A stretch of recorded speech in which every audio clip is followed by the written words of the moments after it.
Hello, hello. I am here today with my friend and colleague, Jonathon Aslay. He is a dating coach. Okay, I got it.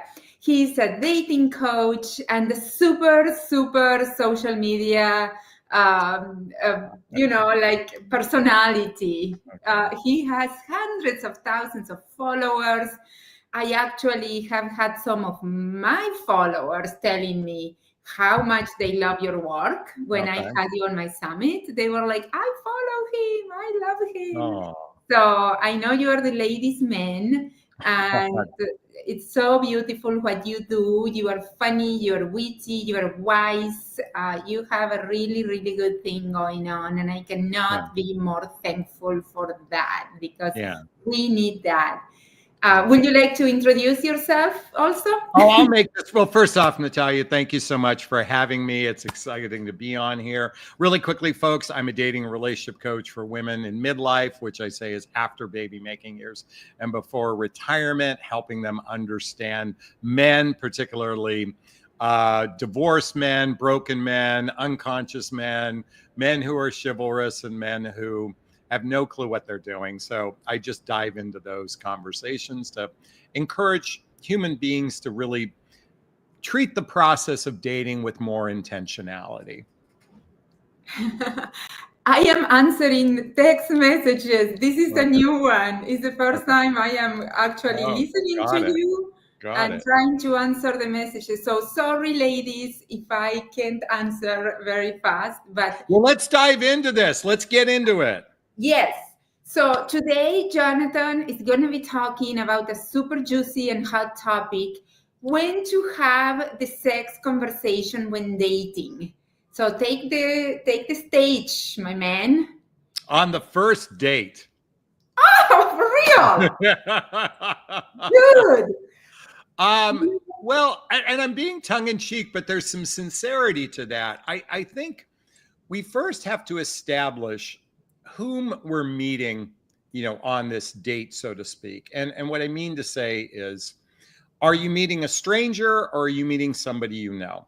Because when you meet somebody you know, or you have maybe you have a connection to them through someone else, there's a different familiarity with somebody that you have a connection with versus somebody who's a complete stranger. And Right. why this is so important is when we're meeting complete strangers, we don't know their true motives. What are their motives? Are they looking for a short-term fling? Are they looking for a casual relationship? Are they looking for a partnership-based relationship? So when we're meeting strangers, we oftentimes don't know what they really want. And we have to accept on some level, some face value, what they say they want, because that's different. What someone says they want might be completely different from what they want. Okay.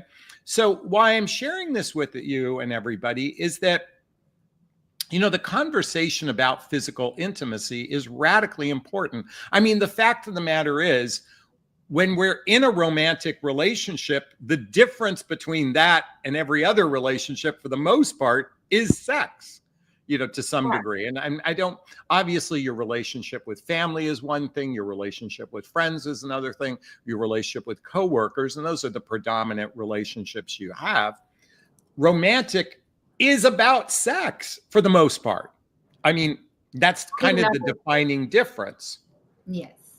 And so I think it's, rather than making it this mysterious, rather than prolonging conversations, I think when two people connect, I think it's important to have these conversations earlier rather than later.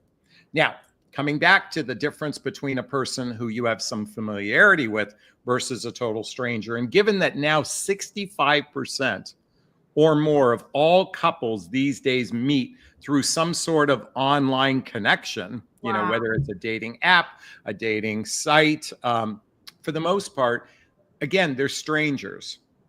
So it's important to pre-qualify someone's intent. What is their intent? Well, first, I think you need to answer it for yourself. What's your intent? Are you just looking to have a good time? Are you looking for a play partner? I mean, what it is that you want. and start with an understanding first for all, and since your audience is predominantly women as well, is I invite every woman to get really crystal clear on what they want in the form of relationship. Now, Natalia, I can tell you, working with women for over 15 years, they come to me all the time. Jonathon, I know what I want. I know what I want. I know what I want in relationship. And I'm intentionally being dramatic here. And I say this because when they've worked with me as a coach and they go through this proprietary coaching program I created, can you guess what they say every single time regarding what they want? No, I don't know. Tell me. They say things like, why didn't I learn this in school? Why didn't my parents teach me this? Why didn't I learn this before? So what we want oftentimes is based on a fantasy. It's not based on the granular compatibility. Right. And guess what? Sexual compatibility can make or break a relationship too.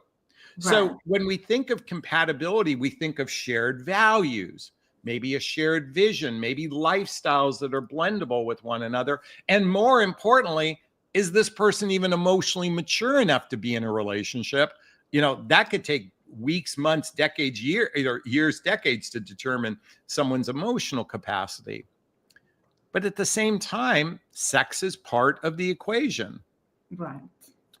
So I have an acronym that I invite everyone to use when it comes to deciding when to have sex. And that acronym is called CARES. I'll type it in the chat box, but CARE.E.S.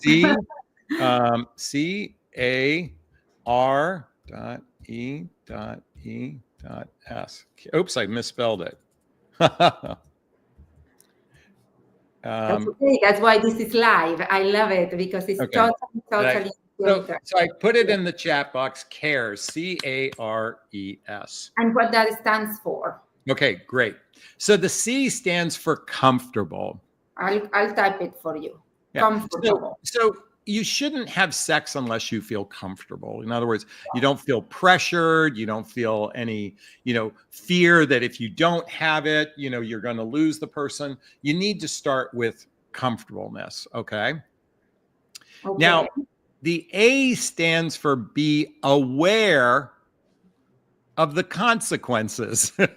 Now, what I mean by aware of the consequences, if you're a person who attaches to another human being rather quickly, and it doesn't work out, there's a consequence. So be aware of your attachment, your bonding with respects to when it comes to sex. Not everybody bonds through sex. I know that particularly for women in midlife, and that's the audience I speak to, everybody's heard of oxytocin is released when we have physical, first off, it's when mothers are nursing, it's released. But it's released when there's physical intimacy.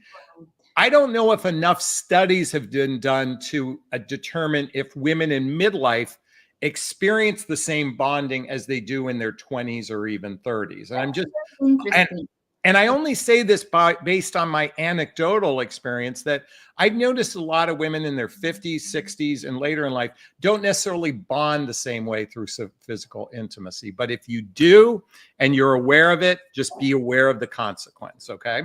Right. That's very, very, very important because as you probably I have had way too many clients crying because they did have sex casually on the first date, thinking that they were going to be able to do it, in a free-spirited way, and then they get attached. It's just, it has never. You know what? I want to talk. Let's before I go into the rest of it, let's talk about this for a second because this is, and I have some new awarenesses around this because there's this judgment that having sex on the first date is bad, as if it's something wrong. And certainly there's a biblical judgment that comes down, from that perspective, or a religious judgment. I know couples who have had sex on the first date and they have fantastic marriages, 20, 30 years in.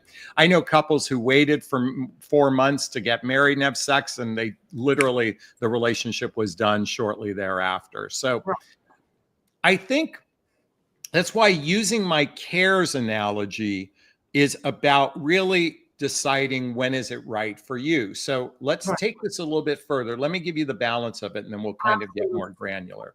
So the R stands for real intentions, real intentions. And I say this, what is the other person's real intention? So is it a short fling? Is it a friends with benefits? Is it casual? Learning a person's real intentions. Now, again, when we're dealing with strangers and we know very little about them, we're oftentimes having to base this on faith that somebody who's telling us what they want is sincere. Right. But I also believe, Natalia, that we all have an intuition. we actually have the power. I believe we have the power to read people much greater than we actually use in life. Okay. Yes, I agree with you. So for those people that had sex on the first date, maybe they felt like they had such a sixth sense that person was, honorable, or they were genuine with their intentions, that they didn't need to second guess it. Whereas other times, we have, through love bombing, women get manipulated. And again, I speak mostly to women, but they get love bombed. They get, a lot of exaggerated romance to convince to have sex, sooner, for whatever person, for that person to get their own, they're in it for themselves kind of thing. So the R stands for real intentions. The E stands for exclusive. Now, I think it's important that the reason why I use the E word, because it fits for my little acronym.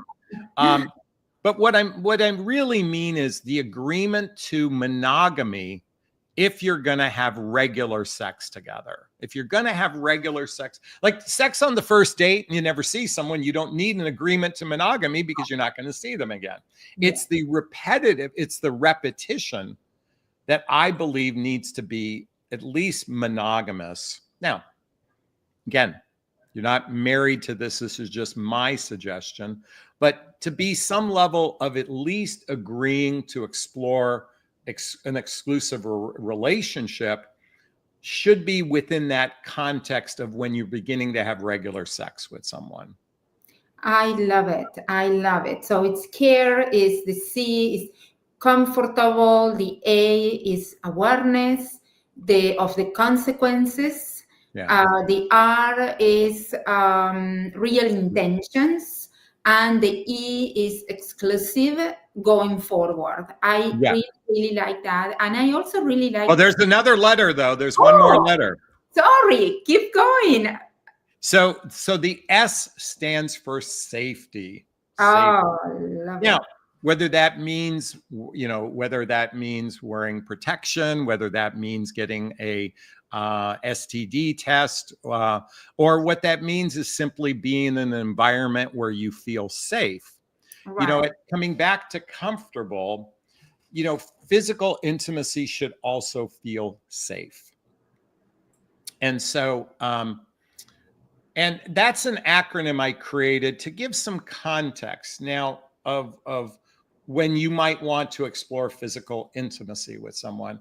Again, it's not about when, you have sex, but I think what's more important in this conversation is to have conversations about what you like in the bedroom.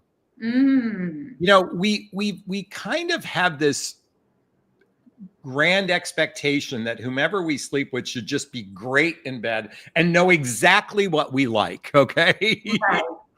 Right. And I say this because I can't tell you how many women I've spoken to that had, been dating someone for a few weeks. They've decided to agree to monogamy and exclusivity. They had sex and she said, oh, he was a terrible lover, or vice versa. And I'm like, Well, did you guys talk about what you like? Do you actually describe the things you like and then talk about it? Like, I think, and by the way, we all have a certain kink or fetish too. And by the way, these aren't words that are bad. We think of words like kink or fetish as something wrong or bad. But I'm going to be candid. I'm a dominant person in the bedroom. I'm a very take charge person in the bedroom. And I'm better suited with someone who's a little bit more, for lack of better words, submissive in the bedroom. That's just my energy power. So if I have the flip, so, if it's the other way around, it just doesn't work for me. Well, I'm very upfront with people about that when we get to that point of exploring something that's both physical and emotional and practical. Right. Yes, it's so important. So Jahala Ford just wrote, doesn't talking about it quell the passion? Oh, great question, Jahala. Thank you. Can you, do I have the ability to post that? Or you can. Can you? You can click on it. What do you want me to do? You can actually click on that and it'll post it right on the, there you go. Oh. So here's the thing. Doesn't that quell the passion? Hell no. It enhances the passion. I think, see, that's in my opinion, that's the naive narrative, is that it's when we by the way, this idea of mystery, let me just say something, Jahala, is it's going to take 50 years to figure out who I am. Okay. I mean, that's an exaggeration. Let's just say it's going to take 5 years to figure out who I am. Okay. There is plenty of mystery in our lives. We have plenty of mystery, but having conversation actually builds trust.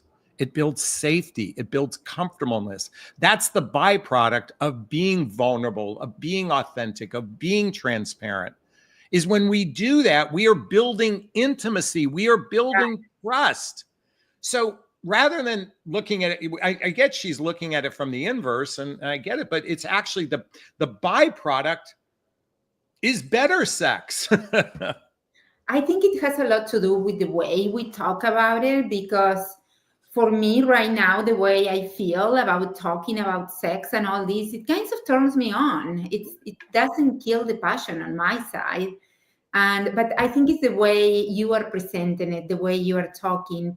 Probably there is a way to talk about this that works and a way that doesn't really work. So you mentioned that the best time to talk about sex is the first time, the first date. Well, wait. Now, I did say that a little tongue in cheek, so I want to be clear. Okay. So let me kind of explain that. If two people meet and there's attraction for one another and there's chemistry for one another, and you can already tell that there is interest to see each other more. I'm not necessarily suggesting it on the first date, but there's nothing wrong if you do talk about what you like in the bedroom. I think we have to, again, I'm looking at it from the vantage point of healthy communication is a good thing. Okay. Now, some people might say it's premature. Some people might say it might invoke, an unhealthy experience. Again, the more light we shine on something, it takes it out of the darkness. So, and it might be just a 2-minute conversation about sex. It doesn't have to be the entire date about sex. But I mean, don't be afraid to have that conversation. By the way, for the ladies, we men are going to initiate it anyway. We have sex on the brain, okay? Right. To some degree. And so I wouldn't necessarily judge a man for being bad if he does. But again, you have to come back and you have to really decide, do I feel comfortable? Am I aware of the consequences? Do I know his real intentions? So, and certainly the exclusive and the safety. So, Right. I know people, okay, so I actually know people in the kink world, just to give you an example. What they do is before they ever have, people that meet through these sites, they spend their first date is talking about all their sexual preferences, the things they like and they don't like. And if they're lined up, then they connect intimately. Now, we can have judgment over that, but I like that they have these conversations before they're physically intimate. Right. Right. Yes, that's yeah, that's a little bit of a different situation, I would say, because it's a very particular kind of engaging sexually. That if I am into those kind of practices, I think it's really important to talk upfront. But you see, here's the beauty. They start with radical honesty. They Yeah, start with radical honesty. So whether it's sex or whether it's the desire for like a full life partnership relationship, I think by beginning with radical honesty. But people will say, but Jonathon, it should just be fun. It shouldn't be an interview. It shouldn't be that. I'm like, bullshit. Okay. Dating is an interrogation process to get to the truth. right. Who is this person? Getting to the truth of a person is what dating is all about. And if we act like it should just be fun, romantic, and entertaining, we will be blind to all the red flags that are going on in front of us because we're hyper focused on romance, entertainment, and having fun. I'm saying reverse that, interrogate people. Now, I say that tongue in cheek. I'm just saying it for fun. But what is an interrogation? It's about getting to the truth. That's what dating is, getting to the truth of a person. Right. And the only way we're going to do that is by being radically honest with one another. Yes, yes. I love that. I love that. So, Jonathon, how can we bring up the conversation of exclusivity? How would you suggest to a woman that maybe is a little bit shy, that, how do you think is a good way to talk about it? So my feeling is exclusivity is usually correlated with the agreement to explore a relationship or to explore the physical aspect of a relationship. So this is very simple. You could just simply say, Jonathon, just something you know about me. When I'm physically intimate with someone, I'm both monogamous and I'm both exclusive. How do you operate? Just simply say, this is how I operate. How do you operate? I'm monogamous and exclusive when I'm beginning to become physically intimate with someone. And if they like, oh, I like to keep my options open, let's keep it casual, let's not put a label on it, well, then the penis doesn't have to go inside the vagina at that point. Right. I mean, again, if somebody operates different than you, then you're using, are you comfortable? Are you aware? Are you real intentions? And so I'm a big proponent of just telling a person how you operate and see what they say. Now, does that mean people aren't going to lie? Yeah, people are going to lie. That's why I say it's about getting to the truth of a person. And I'm going to share with you, there needs to be some real deep conversations about people's past before you, in my opinion, a person's past relationships have so much residue in people's lives that if we don't address we can't assume the person addressed their past. We have to interrogate to see how they, and by the way, this is where a lot of women get tripped up. And men too. Here's what happens. You talk, oh, I was married to a narcissist. I was married to an alcoholic. I was married to an abusive person. It's always pointing the finger at the other person. Okay. Right. And we're like, oh, they're a saint. They're so wonderful. It was the other person's fault. Trust me. If somebody blames the other person 100% and they've taken no ownership on their part, and by the way, and they haven't healed from that relationship, you are rolling the dice, emotionally speaking, when you dive in with somebody who has not resolved their past. Absolutely. Absolutely. I agree with you. It's easy to say that, oh, he was a cheater, but having been myself in that situation, I know I had part on it. It wasn't all his fault. A relationship is two, It's a two. So I have another question for you about the how-tos. I'm going to try to get as many how-tos as I can from you. What about where to have sex? Sometimes women, they go on a date with a guy and they like him and they let him get inside of their house. And, for me, that is, I usually tell them not to, unless they do want to have sex. I said, make out as much as you want by the door, give your, neighbors a spectacle or Yeah. in the car. But usually, if we let the guy inside of the house, he's kind of assuming that we are good to have sex. What is your vibe on this? Do you think the sex should be in the women's house? Do you think a woman should take the man? I think it should be in the back seat of a car. Yes. I'm You just must kidding. have a I'm very kidding. good luck. I'm kidding. I'm kidding. I'm kidding. I was watching Grease the other night. No. So this is an interesting question. I mean, to some degree, I don't think the location matters that much, per se.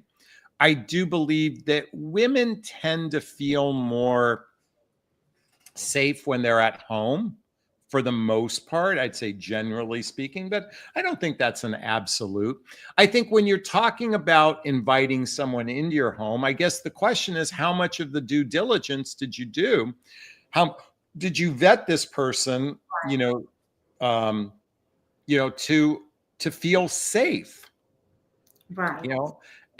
And so again, when we're meeting total strangers, we oftentimes need more intel, more intelligence, more information to feel safe. But I don't think it really matters the location as much. Again, I'd like to, of course, I've been a big encourager for women to do their due diligence before physical intimacy. But I'm also aware that we men bond through physical intimacy. We bond with another person. I mean, sex is part of our decision-making process to consider, commitment with a person because, the reality is, okay, I'm going to tell you something, Natalia. There's such a grand expectation. We men must court women, okay? We're supposed to court from the very first date. I have no idea on the first date, second date, third date, fourth date, fifth date, whether I want a life with this person. Okay. I don't know it. We just don't know it. So I think it's a little bit disingenuous to court until you actually know this is somebody you might want to go the distance with. Now, that doesn't mean you might not want to explore a relationship. See, this is different. Exploring a relationship is simply saying, hey, I like you, you like me. Does it make sense that we spend time together to be physically intimate with each other, potentially start merging lives together, and like we try it on for size. And when we say explore a relationship, we don't know if it's going to go anywhere. But when it's the man's expectation to court, it kind of pre-assumes that he does know this. And truth is, we don't know until we've built trust with a person. Right. Wow. Thank you for sharing that. I really loved everything you said, and I really loved how candidly you mentioned that men bond through sex, and so that is Well, let me reframe that. Can bond through sex. I don't want to make that definitive, but I will say, by the way, if we're having great sex, we want more of it. If the sex sucks, we're going to go no, Right. It's such a nuanced subject, the one you picked, Jonathon. You are a troublemaker. Okay. And I want to say, ladies, can we give a clap for his hair? Oh, God. This man has the most beautiful hair ever. So I thank my mommy and daddy. So thank you so much for sharing some of your wisdom. There is so much to you. There is anything else you would like to share before we go apart? Jonathan, that's seat of a car. Have sex. I'm trying to remember the last time I had sex in the backseat of a car. It was 20 years ago. What can I share? I'm not going to say anything. I believe that sex is better that we talk about it instead of keep it a mystery. I believe when we, as I said earlier, when we shine a light on one of the most obvious things about dating is sex. Okay. I Right. think when we address it sooner and we put some conversation to it, it actually helps build trust with another person. If we have grown up conversations about sex, I'm not talking about, phone sex or manipulation or anything like this. I'm talking about honest conversations about what your preferences are. I said kinks and fetishes, but that's really just your preferences, both on an emotional level and on a physical level, what your preferences are. And having those conversations, preferably before being physically intimate, instead of just hoping for the fantasy that it's just going to all work out because we go into it blind. Right. And oftentimes we go into it blind and not talk about it. And then what happens, it gets buried or it gets shoved under the rug, and a lot of angst happens. And then guess what? You find out it didn't work out. But if you had an honest conversation in the beginning, you might find that you're either misaligned, or you might just learn how that other person is pleased, because that's what sex is about. I mean, ideally, it's not just the self pleasure. It's about giving pleasure to another person, at least for those grown-up people, not selfish people. Right. I love it. I love it. Yes, I agree with you. Just taking the stigma out of it, I believe, taking the shame energy out of it and being able to have a conversation about it in, I don't know, in the same way we talk about other things, in the same Yeah. way we talk about our hobbies, or it's a natural part of life. We are all here in this world today. Everybody's here thanks to sex. So it's a beautiful part of life, and a fun part of life. And I think sometimes we put so much pressure on it that it makes us go to the date all like this, and like stressed. And yes, it's I love it. I love your approach. I think it's very wise, everything you said, and you're funny. I love it. That's why I love interviewing you, because you always make me chuckle and laugh. Thank And you. where the ladies can find you. My name is right there, Jonathan Aslay. Just plug that into Google. My website will pop up. My YouTube channel will pop up. My social media pop up. You can just type in my name in Google. Yes, his YouTube channel is amazing. I'm subscribed and he's there all the time. Just this man generosity towards the ladies, and commitment, and persistence and consistency is incredible. For Oh, sure, you are an inspiration to me, and I just love it. Thank you so much. thank you, Natalia. And thank you, ladies. Thank you, everybody, for commenting and asking questions and participating. You ladies are incredible. And we are both, I will speak for Jonathon, we are both super inspired and moved by your commitment to living a great love life. And Oh, it's really, really, it fills our soul, and we are honored to be able to do it. oh, thank Thank you. I you. appreciate that.